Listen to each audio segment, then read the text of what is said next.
What's up, girls? How are y'all? I am finally back from my trip to North Carolina. I had such a good time. I had a great time at She Speaks, and then I had a great time spending some extra time with some of my friends and some time with Melissa Taylor, and it was just such an awesome experience. But I am very glad to be back home. And I just want to tell y'all, I probably have enough funny stories to last me a lifetime from that trip. Just being around the girls I was around, we just had such a good time. But I want to share one of those with y'all today, and this is a story about Melissa, and I hope she doesn't mind me sharing it with y'all. But so it was the last day of the conference, and me and Melissa had a friend coming to visit us that we were going to spend some time with that wasn't at the conference, but was coming to meet us there.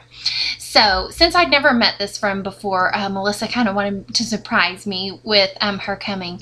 So anyways, Melissa was running on her way out of the hotel to go greet this friend because I know she was so excited to see her.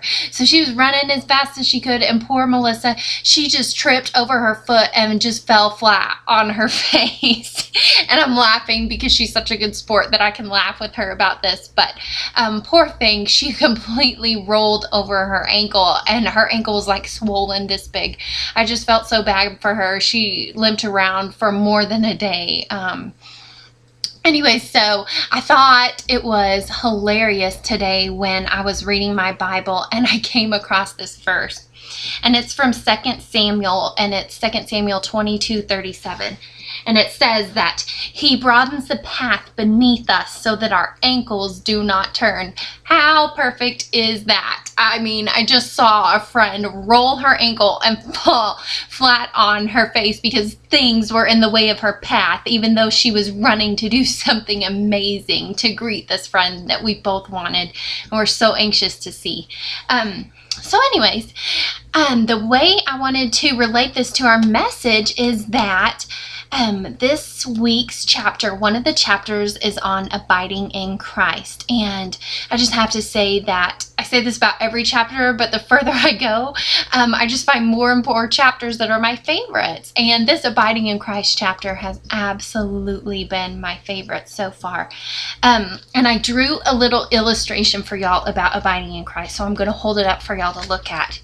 And here it is. Oh, let me see if I can get it where y'all can see. Okay, there we go. See, me inside this little box, that is me, and I am abiding in Christ because Christ is all around me everywhere. And I wrote this other verse from 2 Samuel that I read today, and it says that he is a shield for all who take refuge in him. And that's 2 Samuel 22:31. And I hope that y'all may take the time to write down this little illustration as well, because what I loved about it is that when we abide in Christ, he becomes a shield all the way around us. So those negative thoughts that we have, you know, they can just bounce right off of us if we're abiding in Christ because we're surrounded by him and his truth.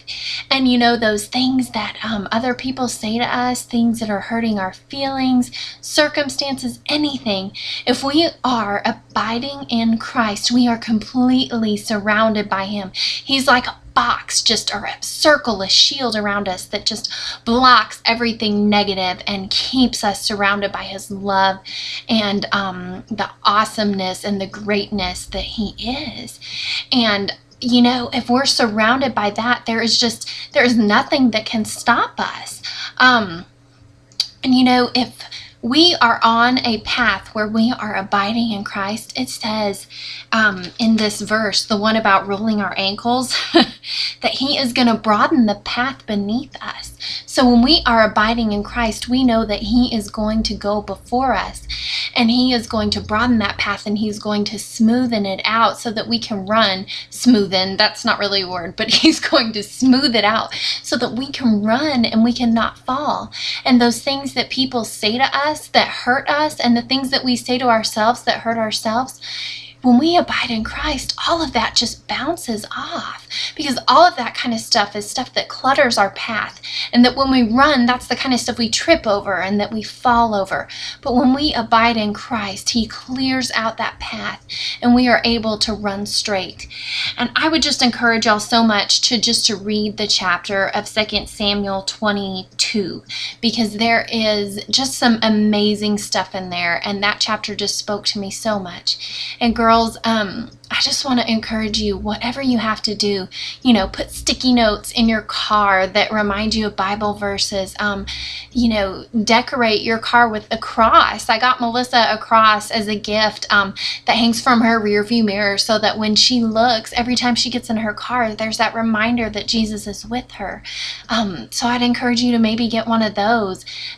Just surround yourself with things that remind you that you abide in Christ, that he is constantly surrounding you, going before you, behind you, and his hand is on your head. I remember Melissa saying that from a conference call, and that has stuck with me.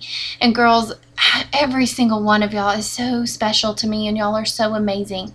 And I just want to congratulate y'all for making it this far. Y'all have been so tough and so strong, and I know that all of us, myself included, have grown so much closer to God throughout this study. And I just want to thank you again, Wendy Blight, for being so open and honest in writing this book, because it is a book that God is using to change our lives. And I hope y'all girls have a wonderful rest of your week, and I look forward to talking to you again soon. I love y'all, and I'll talk to you later. Bye.